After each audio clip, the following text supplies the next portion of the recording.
진리를 노래하고 말씀을 깊이 아는 인스파이어 월십입니다. 오늘 우리가 함께 나누고 싶은 말씀 본문은 고린도전서 11장 17절부터 34절까지의 말씀입니다. 주님께 칭찬받는 교회 모임이라는 제목으로 오늘 함께 나눌 텐데요. 오늘 이 본문은 고린도 교회 성도들의 모임들에 대한 사도 바울의 권면들이라고 할 수 있습니다.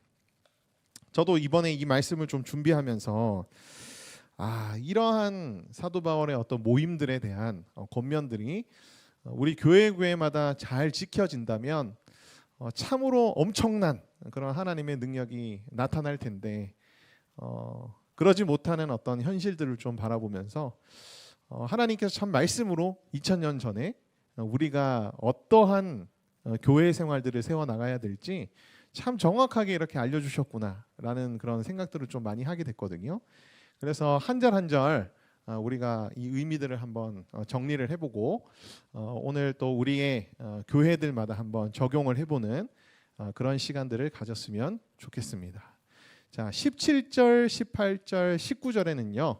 이제 고린도 교회에 있었던 분쟁, 이 분쟁에 대해서는 이미 고린도전서 앞절부터 계속해서 이제 사도 바울이 설명해 왔던 그런 동일한 문제들이에요. 고린도 교회에 있었던 이 교회의 분쟁들에 대해서 사도 바울이 이렇게 먼저 얘기합니다.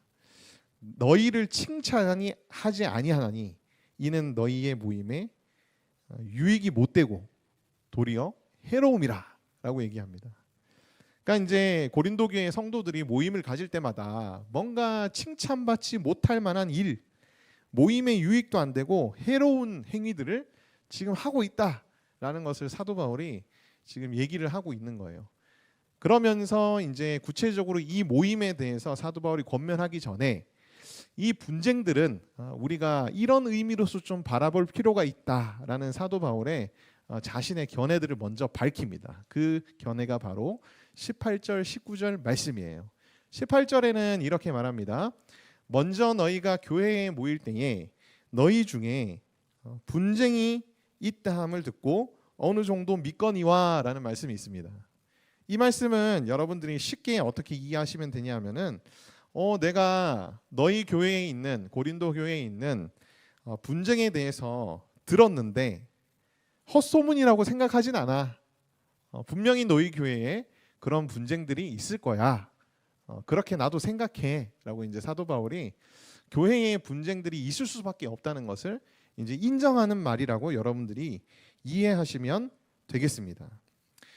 이러한 사도 바울의 어떤 교회의 분쟁들에 대한 인정하는 투의 말은 이제 교회의 분쟁들을 정당화시키는 그런 말이라기보다는 이제 우리 교회가 가지고 있는 어떤 한계성을 사도 바울이 이제 피력하고 있다고 생각하시면 돼요. 우리가 어떻게 보면은 눈에 보이는 교회, 가시적인 교회라고 합니다. 여러분들이 다니시는 어떤 지역 교회들을 가시적인 교회라고 불러요. 그런 가시적인 교회 혹은 이제 유형 교회, 유형 교회는 참된 신자와 거짓된 신자가 섞여 있습니다. 우리는 거짓된 신자가 누군지는 몰라요. 그러나 주여 주여 하는 자마다 다 천국에 갈 것이 아니고 너희 중에 가라지가 섞여 있다는 그런 말씀들을 예수님도 하셨고 그 다음에 성경에 이제 여러 차례 기록이 돼 있기 때문에 이 가시적인 교회, 눈에 보이는 교회는 일단 참된 신자만 있는 것이 아니라 거짓된 신자들도 있습니다. 참된 신자들도 어떻습니까, 여러분? 성숙한 신자들이 있고 아직은 미성숙한 신자들도 있어요. 때로는 미성숙한 신자들이 더 많은 경우들도 있습니다. 특히 이제 고린도 교회가 사도 바울이 대놓고 너희는 너무 미성숙한 사람들이 많다 그런 뉘앙스로 이제 얘기했던 부분들도 등장을 하거든요. 그러니까 이제 신자와 참된 신자와 거짓된 신자도 섞여 있고 참된 신자를 할지라도 미성숙한 신자가 있다 보니까 교회는 여러분 불완전할 수밖에 없어요. 불완전할 수밖에 없기 때문에 그런 인간의 어떤 죄성으로 인한 어떤 다툼들과 갈등들, 분쟁들이 있을 수밖에 없다라는 것이 이제 사도 바울의 어떻게 보면은 견해입니다. 물론 사도 바울은 계속해서 암묵적으로 혹은 직접 드러내놓고 다른 성경에서도 그 분쟁을 가만히 두지 말고 화합하고 하나가 되라고 계속해서 권면합니다. 그렇기 때문에 교회의 분쟁을 사도 바울이 정당화시킨다고 생각해서는 안 되죠. 이런 우리 교회의 상황이 이렇다는 것을 사도 바울이 어떻게 보면 일단 먼저 피력을 한다고 생각하시면 돼요. 그러면서 사도 바울은 분쟁이 있는 것은 참으로 안타깝고 우리가 이 분쟁을 줄이기 위해서 혹은 없애기 위해서 굉장히 노력을 많이 해야 되지만 그럼에도 불구하고 이 교회 분쟁이 가지고 있는 긍정적인 효과가 있다라고 이제 19절 말씀에 밝힙니다. 이게 그냥 읽으면 무슨 내용인지 잘 모를 수 있어요. 근데 이제 사도 바울이 19절 말씀에 이렇게 말합니다. 너희 중에 파당이 있어야 너희 중에 옳다 인정을 받는 자들이 나타나게 되리라 라고 말합니다. 그러니까 파당을 만들어라 이런 얘기가 아니에요. 바로 앞전에 파당과 그룹 간의 어떤 긴장 관계 이런 것들은 이제 교회의 불완전함 때문에 없을 수 없는데 근데 이런 파당이 존재하기 때문에 어떤 긍정적인 측면이 있느냐, 옳다 인정함을 받는 자들이 나타난다, 드러나게 된다라고 이제 사도 바울은 얘기합니다. 그러니까 성숙한 참 신자를 판단해내고 구별하는 환경이기도 하다라고 얘기합니다. 그러니까 이제 이런 분쟁들이 막 있는 상황 속에서도 중심을 잃지 않고 이 그룹 저 그룹에 막 들어가가지고 서로 비난하고 공격하지 않는 그런 사람들 있죠. 그리고 그러한 갈등을 어떻게든 중재하고 해결해 보려고 하는 어떤 그런 사람들이 파당이 있기 때문에 눈에 보인다는 거예요. 그래서 그런 사람들은 어떤 자들이다?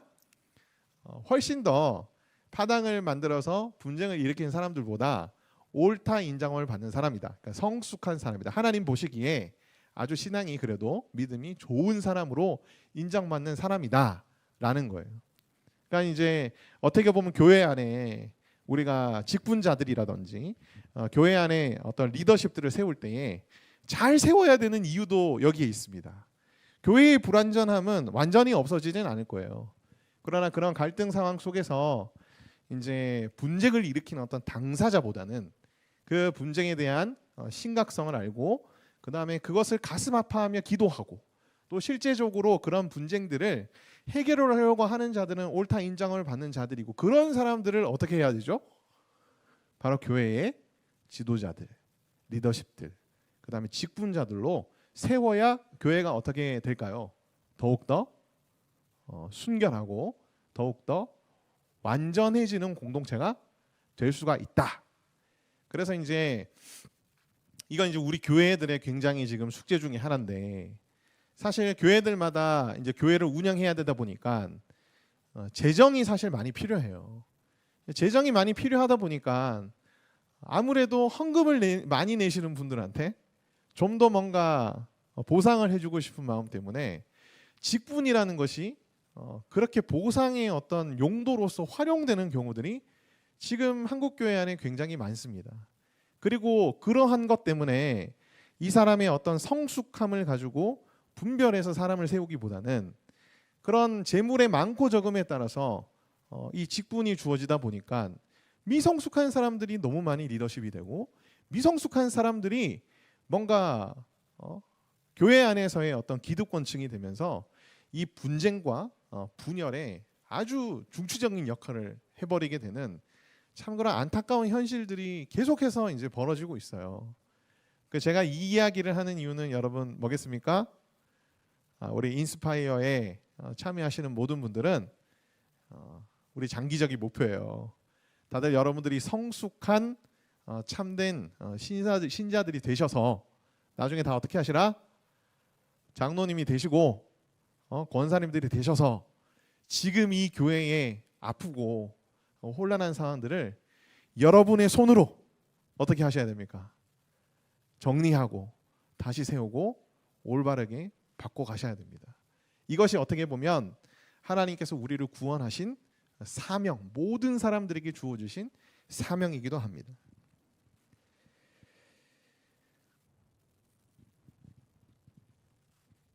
여러분들이 이 말씀을 보면서 이런 어떤 분쟁들 속에서 하나님이 보실 때에 옳다 인정을 받는 사람이 되어야 되겠다라는 어떤 그런 바람과 소망들을 여러분들이 가지셨으면 좋겠어요. 또 그것을 위해서 여러분들이 열심히 주님 앞에 기도하고 또 회개하실 분들은 회개하고 또 훈련되실 분들은 또 훈련되고 그렇게 나아갔으면 좋겠습니다. 자, 이어서 사도 바울이 20절부터는요. 고린도 교회의 이 모임들이 왜 해로운 행위들로 가득 찼느냐라는 것을 이제 구체적으로 설명하기 시작합니다. 일단 제가 17절을 다시 한번 가져왔고요. 그다음에 20절, 21절을 같이 보겠습니다. 너희의 모임이 유익이 못되고 도리어 해롭다 이렇게 얘기합니다. 그리스도인들의 모임은 하나님의 나라를 확장하는 데 있어서 굉장히 중요한 역할들을 하거든요. 그리고 예배 중에 하나가 모임 중에 하나가 예배기도 하고요. 뭐 이 너희의 모임에 해당되는 모임들은 굉장히 다양한 모임일 수 있습니다. 예배일 수도 있고요. 그다음에 뭐 소그룹 모임일 수도 있고요. 근데 여기에서 나오는 너희의 모임은 아무래도 뭐 사적 모임보다는 이제 공적으로 가지게 되는 어떤 모임들을 의미하겠죠. 여러분들이 공동체에서 가지시는 공적 모임들 어떤 게 있습니까? 예배와 또 집회와 그다음에 소그룹 모임, 공적으로 가지게 되는 소그룹 모임, 또 여러분들이 또래들과 같이 뭔가 기도회를 한다든지 사역팀을 하면서 사역팀 모임을 한다든지 이런 모임들도 다 어떤 모임에 해당되겠습니까? 일단은 공적 모임에 해당이 됩니다. 나아가서는 우리가 이제 최종적으로는 사적으로 가지는 교회 친구들 간의 어떤 모임들에 대해서도 한번 조금은 생각해 볼 여지는 있을 것 같아요. 근데 1차적으로는 여기서 이제 모임은 이제 공적인 모임들을 의미하고 그 카테고리는 방금 말씀드린 것들이다라고 생각하시면서 20절, 21절을 봤으면 좋겠습니다. 20절에 이렇게 말씀합니다. 그런즉 너희가 함께 모여서 주의 만찬을 먹을 수 없으니라고 말합니다. 이건 이제 너희가 먹을 수 없다라는 의미라기보다는 실제로 고린도 교회 성도들이 같이 먹고 싶어도 안 껴줘가지고 같이 먹을 수가 없는 상황이다라고 이제 사도 바울이 지금 얘기를 하고 있는 거예요. 그러면서 21절에 좀 더 상세하게 얘기하는데 이는 먹을 때에 각각 자기의 만찬을 먼저 갖다 먹으므로 어떤 사람은 시장하고 어떤 사람은 취함이라라고 말합니다. 그러니까 이게 이제 뭐냐면 고린도 교회에 뭔가 파당이 이제 형성이 되고 그룹이 막 갈려지기 시작하면서 이제 이 모임은 좀 먹는 것과 관련이 있는 모임이긴 한데 만찬이라고 이제 성경에 표현이 돼 있어요. 여러분 예수님이 최후에 뭘 하셨죠? 만찬을 하셨습니다. 그리고 그 만찬 가운데에 예수님께서 어떠한 의식을 진행하시죠? 성찬을 진행하세요. 그래서 이제 우리가 이제 만찬에 대해서 조금 초대교회적으로 이해하실 필요가 있는데 초대교회에는 먹는 식사 시간과 그 다음에 성찬 시간이 따로 구분되어 있지 않았습니다. 초대교회 때는 예수님이 하셨듯이 만찬을 하면서 동시에 그 안에서 성찬까지 이제 행하는 그런 시간들을 매일매일 모임마다 가졌었어요. 초대교회는 또 공동생활을 했기 때문에 더더군다나 그죠? 식사를 할 때에는 공동으로 같이 모여서 이제 식사를 하곤 했습니다. 그럴 때 각자 집에서 뭘 가지고 오죠? 먹을 걸 가지고 와서 공동으로 같이 식사를 하니까 다 같이 펼쳐놓고 함께 식사를 하는 거예요. 근데 이제 사회적인 어떤 수준들이 다들 다르잖아요. 특히 이제 초대교회 같은 경우는 굉장히 빈궁하고 그 다음에 가난에 처해 있는 성도들이 퍼센트로 봤을 때는 굉장히 많았습니다. 노예 계층부터 시작해가지고 예수님을 믿는 사람들이 많았거든요. 부유층들은 상대적으로 인원이 좀 적은 편이었어요. 그래서 이제 음식을 가지고 오면 아무래도 고퀄리티의 음식, 많은 양의 음식들을 누가 가지고 올까요? 좀 부유한 사람들이 많이 가지고 오게 되고 그 다음에 빈곤한 사람들은 좀 보잘것없는 어떤 그런 음식을 가지고 오거나 그 가지고 오는 양이 굉장히 적거나 때로는 가지고 오지 못하는 성도들도 굉장히 많았습니다. 그래서 학자들이 연구할 때에 이 만찬 그리고 성찬식을 하는 이 시간들은 굉장히 극심한 빈곤에 처해 있는 성도들이 구제를 받는 시간이기도 했다라고 해서 그 성찬의 의미 그리고 이제 나아가서는 만찬의 의미에 구제의 의미들을 담기도 했었습니다. 그러니까 그만큼 이 성찬이 포함된 만찬 시간이 어떻게 보면은 뭐랄까 신분과 그 다음에 부유함과 가난함을 떠나서 성도들이 굉장히 하나가 되고 자기에 있는 것을 나누며 그 다음에 필요한 사람들을 구제하는 어떤 시간으로서 참 교회를 하나 되게 하는 그런 시간이 바로 이제 만찬 시간이고 그 만찬 안에 또 성찬의 시간이었거든요. 근데 고린도 교회는 어떻게 하기 시작했냐면은 같이 식사를 안 하는 거예요. 그러면서 여기 뒤에 21절에 보면은 각각 자기의 만찬을 먼저 갖다 먹는데 시장한 사람은 시장하고 어떤 사람은 취할 정도로 많이 먹었다는 거예요. 그러니까 이제 사회적인 수준이 비슷한 사람들끼리 모여가지고 만찬을 했던 겁니다. 이게 어떻게 말이 되느냐, 사도 바울이 그렇게 지금 얘기를 하고 있는 거예요. 부유한 사람들은 부유한 사람들끼리 가지고 와가지고 거의 뷔페처럼 차려놓고 먹고, 가난한 사람들, 빈궁한 사람들은 겨우 몇 개 가지고 와가지고 그렇게 여러 사람들이 같이 나누어 먹는 어떤. 그래서 만찬을 해도 빈궁한 사람들은 너무너무 배가 고파. 만찬을 해도 배가 고픈 거예요. 가져올 수 있는 사람들이 많지 않았으니까요. 근데 부유한 사람들끼리 먹을 때에는 너무 많이 가지고 와가지고 취할 정도로 많이 먹었던 겁니다. 그래서 이제 고린도 교회의 이 문제가 뭐였겠어요? 차별이었습니다. 차별. 신분과 그 다음에 물질적인 어떤 수준에 따라서 서로를 차별했던 거예요. 그런 차별이 고린도 교회 안에 굉장히 많았다는 것이고, 그 다음에 성찬이 포함된 주님의 만찬 역시 따로 하면서, 그죠? 많이 사람들을 실족시키고 그 다음에 성찬의 의미도 퇴색시켰다라고 사도 바울은 그렇게 말하고 있습니다.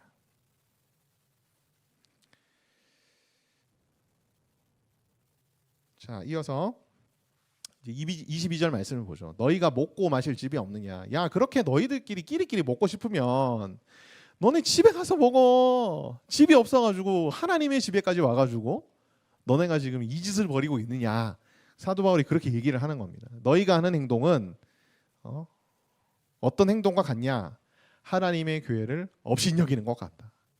그러니까 이제 우리가 뭔가 어떠한 기준을 가지고 공동체 안에서 사람들을 차별하기 시작할 때 그 차별하는 마음이 어떠한 죄악에 가깝냐면은 하나님의 교회를 업신여기는 것과 같다는 거예요. 왜냐하면은 성찬의 아주 중요한, 나아가서는 만찬에 포함된 이 아주 중요한 영적 의미들을 너희가 완전히 깡그리 무시해버렸기 때문에 하나님의 교회를 업신여긴 거나 마찬가지다. 사도 바울은 그렇게 얘기합니다. 그 다음 또 하나는 빈궁한 자들을 부끄럽게 했다. 빈궁한 자들은 음식을 가져오더라도 매우 적은 양, 질 낮은 음식을 가져올 수밖에 없었는데, 그에 반해 부자들은 굉장히 좋은 많은 음식들을 가지고 와서 자기들끼리만 나눠 먹게 되는 거죠. 하나님 안에서 우리는 다 한 가족이고 한 세례를 받았고, 그죠? 형제 자매가 되었다고 우리는 분명히 말씀을 듣고 있는데 교회 안에서조차 그러한 취급을 받고 있는 그런 빈궁한 자들의 마음은 어땠을까? 모욕감을 느낄 수밖에 없고 수치심을 느낄 수밖에 없고 그 다음에 부끄러울 수밖에 없는 그런 상황들을 고린도 교회 성도들 중에 일부가 계속 연출하고 이제 만들어내고 있었던 거죠.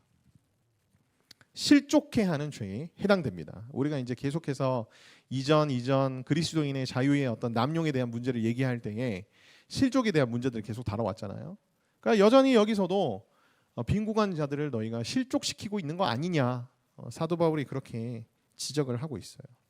그러면서 사도 바울은 23절부터 시작해서 이제 예수님의 행하신 만찬 중에 행하신 그 성찬의 의미가 무엇인지를 사도 바울이 얘기합니다. 이 말씀은 이제 여러분들이 의뢰이 1년 중에 한 몇 차례 정도는 들으실 거예요. 성찬식 할 때 담임 목사님들의 앞에서 이제 하시는 그런 성경 말씀 멘트입니다. 성찬식 때 하는. 그래서 이제 보시면은 주 예수께서 잡히시던 밤에 떡을 가지사 축사하시고 떼어 이르시되 이것은 너희를 위하는 내 몸이니 이것을 행하여 나를 기념하라 하시고 식후에 또한 그와 같이 잔을 가지고 이르시되 이 잔은 내 피로 세운 언약이니 이것을 행하여 마실 때마다 나를 기념하라 하셨으니 너희가 이 떡을 먹으며 이 잔을 마실 때마다 주의 죽으심을 그가 오실 때까지 전하는 것이니라. 여기 보면은 성찬을 할 때마다 하라고 하는 게 사도 바울이 두 가지를 얘기하고 있어요. 하나는 뭐냐면 두 번에 걸쳐서 얘기하는데 나를 기념하라는 것이고, 두 번째는 뭐죠? 바로 주의 죽으심을 그가 오실 때까지 전하라는 말씀입니다.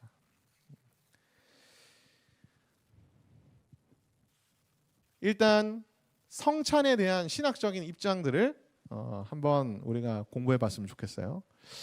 인스파이어에 오시는 분들 정도면 이 정도는 충분히 알 수 있어야 하고 이렇게 또 얘기할 수 있어야 되겠죠. 성찬식 할 때 입장들이 이제 여러 가지 바뀝니다. 그리고 이것이 종교개혁 때 굉장히 격렬한 논쟁이 벌어졌던 주제이기도 해요. 일단은 그 당시에 로마 가톨릭은 이제 화채설이라는 걸 주장했습니다. 성찬을 할 때에 예수님의 피와 살을 기념하는 의미로 마시는 게 뭐죠? 먹고 마시는 게 떡과 포도주인데, 이것이 입에 넣어서 목구멍으로 넘어갈 때에 실제 예수님의 살과 실제 예수님의 피로 바뀌어서 넘어가게 된다라는 것이 로마 가톨릭의 입장이었고, 대부분 종교개혁자들은 이거는 미신적인 거다. 그래서 로마 가톨릭 사람들은 이 미사 때 받는 그 성체를 굉장히 신성시 여깁니다. 왜냐하면 그것이 나중에 뭘로 바뀌기 때문에, 예수님의 실제 살로 바뀐다고 생각하기 때문에 그것을 굉장히 신성시 여겨요. 그리고 일반 성도들한테는 잔을 주지 않습니다. 가톨릭 미사가 보면 일반 성도들은 다 제가 알기로는 이제 떡만 받아 먹는 걸로 알고 있어요. 이게 굉장히 미신적이다. 그리고 이 성체 자체, 그러니까 이제 떡과 피라고 하는 이것 자체를 너무 우상화시킨다라고 해서 종교개혁자들은 이 화채설을 격렬하게 부정했습니다. 마틴 루터는 어떻게 주장했냐면요, 성찬시에 그리스도의 살과 피의 본체가 떡과 포도주에 연합된다는 입장이었어요. 실제로 이제 떡과 포도주가 예수님의 피와 살로 변하는 것은 아니지만 그 떡과 포도주 안에 예수님의 피와 살이 이제 임재한다, 연결되고 결합된다, 이제 이런 주장을 했었습니다. 그것을 이제 신학적인 용어로 공제설이라고 불러요. 근데 이 부분에 대해서도 쯔빙글리라고 하는 종교개혁자는 굉장히 비판합니다. 아니 어떻게 그럴 수가 있느냐. 그렇게 얘기도 역시 가톨릭이 주장하는 거에서 많이 벗어나지 않는 거야 라고 얘기하면서 쯔빙글리는 완전히 어떤 그런 주장들을 무시해버리고 그냥 이건 상징이다, 이런 의식들을 통해 가지고 예수님이 나를 위해서 무슨 일을 하셨는지를 우리가 기억해내고 기념하고 상징적으로 이런 시간을 가지는 거다라고 해서 이제 상징성을 기념설이라고 합니다. 마지막으로는 이제 영적 임재설이라는 게 있어요. 영적 임재설은 칼빈이 주장한 건데요, 공질설과 상징설의 한 중간적인 입장이 됩니다. 그러니까 이제 성찬시에 그리스도께서 우리가 떡과 피를 기념하면서 포도주와 떡을 이제 먹지만 예수님께서 우리 가운데 임재하셔서 우리에게 필요한 능력과 은혜를 공급해 주시고 역사해 주신다라는 이제 그런 입장이에요. 영적으로 성찬을 하는 가운데 임재하신다. 아마 여기 계신 분들은 대부분 이제 다니시는 교회들이 마지막 영적 임재설을 받아들이고 있는 그런 교회를 다니실 거예요. 그러니까 이런 성찬에 대한 어떤 신학적인 입장들이 있다라는 거 이제 여러분들이 기억하시면 되겠습니다. 근데 이제 이 성찬에 대한 어떤 개념들이 이제 왜 중요하냐면은, 여러분 성찬은 단지 이제 예수님의 어떤 하신 일들만을 기억하는 것에서 그치는 것이 아니에요. 여기 보면은 나를 기념하라라고 말씀하셨는데, 이 기념하다라는 단어의 이제 어원은 뭐냐면 명심해라, 되새겨라, 기억해라, 이제 이런 의미를 가지고 있습니다. 근데 사도 바울은 기념하라고만 말하지 않았어요. 그다음 뭐라고 얘기합니까? 주의 죽으심을 그가 오실 때까지 전하라라고 얘기해요. 그러니까 이제 기념한다는 의미는 단순히 내 안에서 기억하는 것으로 끝나는 것이 아니고, 나아가서 어떻게 하라는 거죠? 주의 죽으심을 그가 오실 때까지 전하라는 겁니다. 이 성찬의 의미에는 우리가 이제 전해야 된다는 의미까지도 포괄이 돼 있다는 거예요. 십자가에서 우리의 죄를 대신해서 죽으신 예수 그리스도를 구주로 영접함으로 우리가 구원받게 되었으며, 이제 구주로 영접했기 때문에 어떻게 해야 합니까? 우리의 구주, 구원자이자 주인 되시는 예수님의 뜻에 따라서 우리가 순종하며 살아야 한다는 것을 어떻게 하라는 거예요?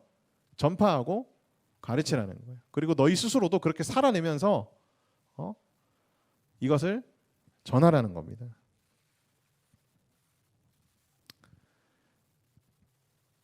그렇기 때문에 예수님이 우리를 위해서 죽으셨고 내 옆에 있는 친구를 위해서도 죽으셨고, 그죠? 우리가 다 같은 주의 백성이고 형제 자매이고, 예수님이 죽으신 형제를 사랑하라고 한 것이 바로 예수님의 명령이었고, 내가 이를 위해서도 내가 죽어노라라고 말씀하시고, 그렇기 때문에 뭔가 차별하고 그 다음에 그룹을 갈라가지고 다른 그룹들을 비난하고 같이 껴주지 않고 왕따시키고, 이런 것들은 다 어디에 해당된다? 성찬의 의미를 완전히 무너뜨리는 행위다. 그러니까 하나님의 집을 업신여기는 행위다라고 이제 사도 바울은 얘기를 하는 거죠. 그래서 우리는 성찬을 하면서 어떻게 해야 할까요? 예수님이 내게 베풀어 주신 은혜 감사하고, 그 다음에 내 주위에 있는 지체들도 예수님이 그렇게 구원을 주셨으니까 우리가 그들도 하나로 여기고 형제 자매로 여기고 사랑하려고 노력해야 하고, 그 다음에 주님의 말씀에 내가 순종하는 삶을 살아가면서 내가 삶으로 살아내며 또 복음을 증가하며 하나님의 나라를 확장시켜야지 라는 어떤 다짐과 결심, 실제적인 어떤 노력과 액션을 하는 것이 바로 성찬의 의미였고, 나아가서 초대교회 때는 성찬이 만찬과 따로 분리되지는 않았다 그랬잖아요. 그래서 교회에서 모임을 하면서 공적인 모임을 하는 가운데에 뭔가 먹고 마시는 것에도 이제 이런 성찬의 의미들이 일부 반영이 되어 있었다는 걸 이제 우리가 명심해 볼 필요가 있습니다. 27절 말씀에 보면 이렇게 말하죠. 그러므로 누구든지 주의 떡이나 잔을 합당하지 않게 먹고 마시는 자는 주의 몸과 피에 대하여 죄를 짓는 것이니라. 아까 이제 하나님의 교회를 업신여긴다는 것에서 이제 더 나아가서는 주의 몸에 대하여 죄를 짓는 것이다. 엄청난 범죄함이다 라고 얘기를 해요. 그러면서 사람이 자기를 살피고 그 후에야 떡을 먹고 잔을 마실지니 주의 몸을 분별하지 못하고 마시는 자는, 이게 이제 합당하지 않게 먹고 마시는 자죠. 그러니까 성찬의 의미도 모르고 그냥 먹는다고 지들끼리 좋아가지고 그냥 막 혼자 뭐 이런저런 얘기하면서 그냥 먹어버리고 그냥 만찬 시간은 그냥 가져버리고 자기들끼리 성찬하고, 이런 거는 합당하지 못하다. 주의 몸을 분별하지 못하고 먹는 것이다. 이런 자는 자기의 죄를 먹고 마시는 것이다 라고 얘기합니다.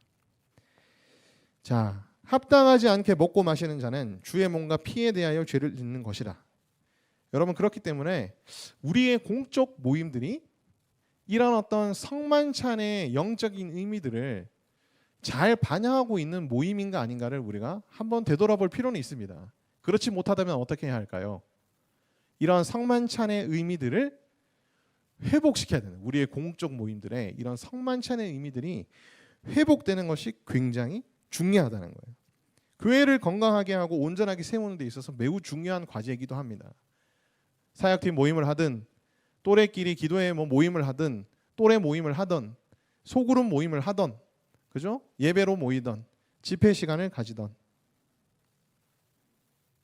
우리가 성만찬에 담긴 이 의미들을 잊지 않고 이것을 위하여 모이는 모임이라는 사실을 항상 기억해내고 그 시간을 가지는 것, 굉장히 교회의 부흥에 있어서는 중요하다라는 것을 여러분들이 생각하셔야 됩니다. 주의 몸을 분별하지 못하고 먹고 마시는 자는 자기의 죄를 먹고 마시는 것이라. 29절 말씀을 제가 함께 해석해 드릴 텐데, 여기에 이제 빠져 있는 그런 번역이 뭐냐면은 왜냐하면이라는 접속사가 빠졌어요. 그래서 이제 좀 더 직역을 해보면은 왜냐하면 주의 몸을 분별하지 못하고 먹고 마시게 되면, 이거는 곧 뭐와 같냐? 자기의 죄를 먹고 마시는 것과 같은데, 자기의 죄를 먹고 마시는 것은 직역하면 이제 어떤 의미냐면은 자기 자신의 심판을 먹고 마시게 된다, 그런 뜻이에요. 조금 이제 이해하기 쉽게 제가 설명을 드리면 스스로 하나님의 징계를 너희가 자초하게 되는 것이다 라고 여러분들이 이해하시면 되겠습니다. 여기서 이제 죄라고 나오는 이 단어가 이제 한국어 성경으로는 죄로 번역되긴 했는데 실제 단어의 의미는 심판에 가깝습니다. 그 징계에 해당되는 어떤 심판에 좀 가깝다고 생각하시면 돼요. 근데 이 죄에 해당되는 단어, 이 심판을 여러분들이 구원에서 탈락하는 지옥으로 가게 되는 어떤 심판으로 이해하시면 안 됩니다. 사도 바울이 여러분들이 그렇게 이해할 것 같아가지고 32절에 이렇게 남겨놨어요. 우리가 판단을 받는 것은 이게 이제 똑같은 단어인데 저지먼트.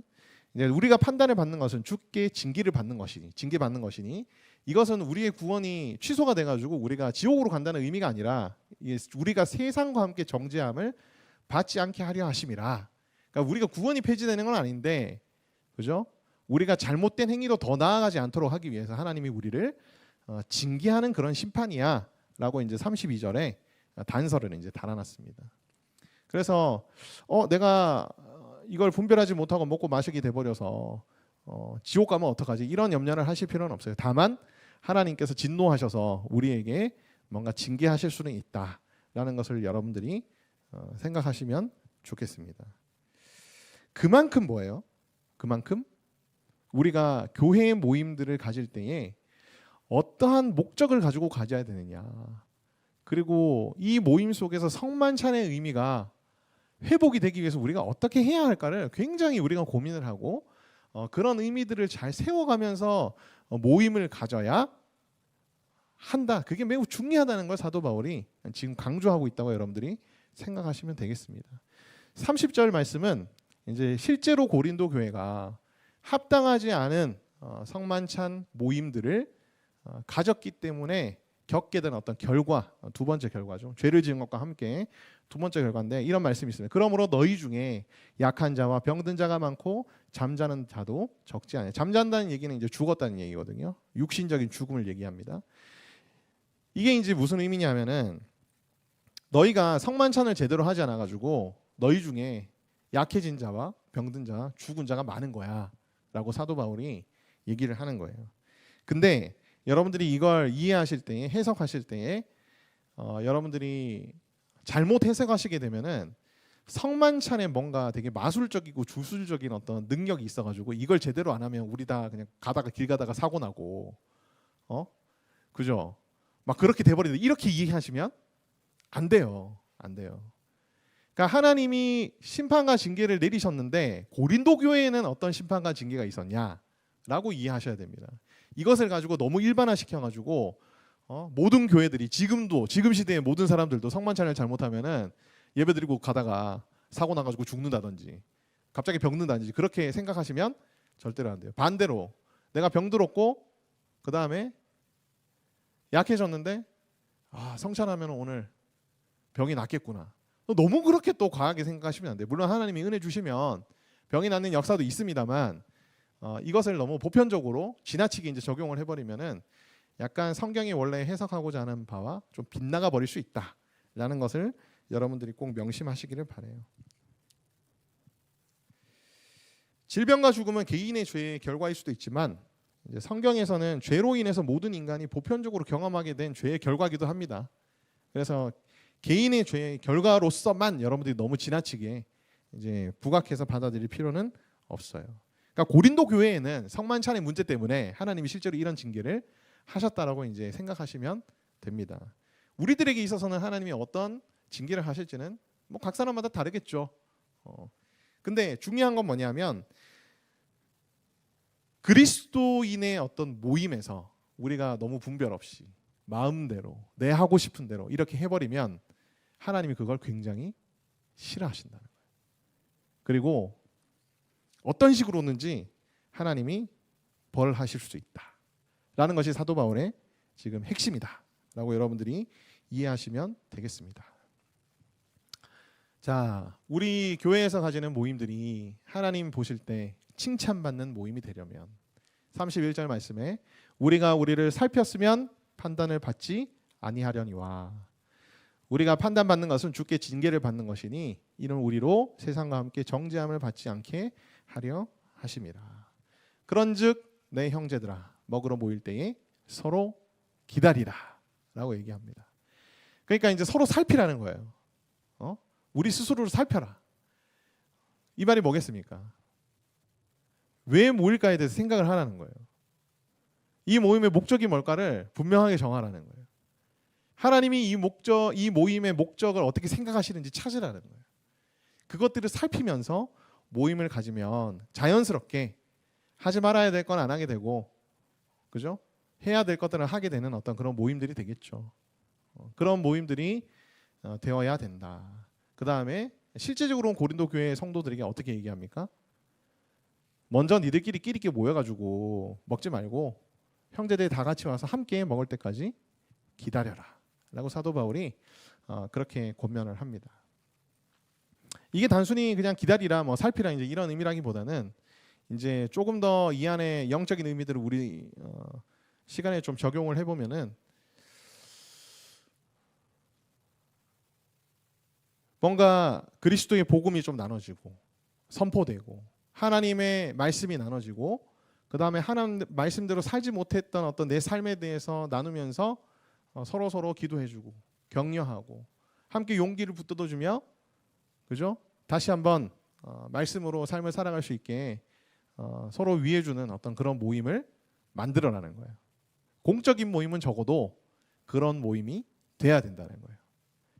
그리고 여러분 뭐 그런 모임을 해보면은 믿음이 강한 사람도 있지만 믿음이 연약한 사람도 있습니다. 실제로 뭐 말씀으로 교제한다 하면은 무슨 모여가지고 뭘 말씀을 나누냐 뭐 그러면서 그냥 뭐 맛있는 거 먹으러 가자 뭐 어디 놀러 가자 막 그렇게 얘기해. 오늘 날씨 너무 좋은데 공원 갑시다 막 그런 친구들이 분명히 있을 거예요.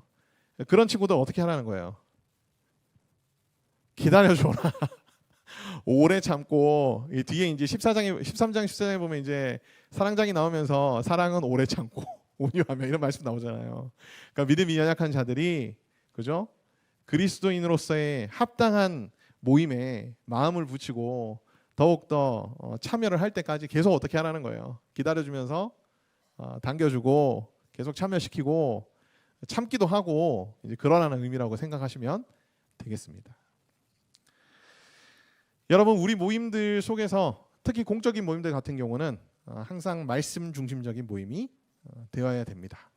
그래서 적어도 주일날 이제 소그룹 모임 할 때는 이제 말씀 안에서 이제 교제를 할 수 있도록 이제 우리 교회들이 다 애써야 될 필요가 있어요. 사실 인스파이어 사역을 하는 목적도 오늘 이제 이 집회를 가지는 목적도 이렇게 말씀을 좀 자세히 깊이 있게 이제 배워가는 목적도 있지만 이걸 배운 걸 가지고 여러분들이 주일날 가서 어떻게 하셔야 돼요?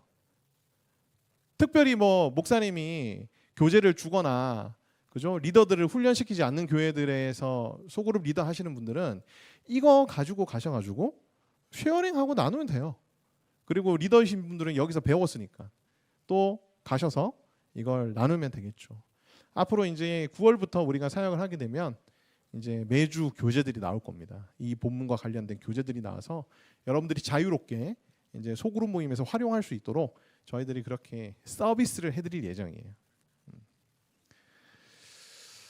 바로 잡으리라.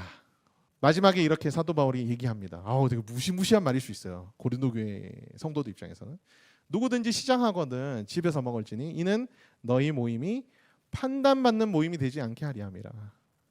그 밖의 일들은 내가 언제든지 갈 때에 바로 잡으리라 이렇게 얘기합니다. 마지막에 바로 잡으리라.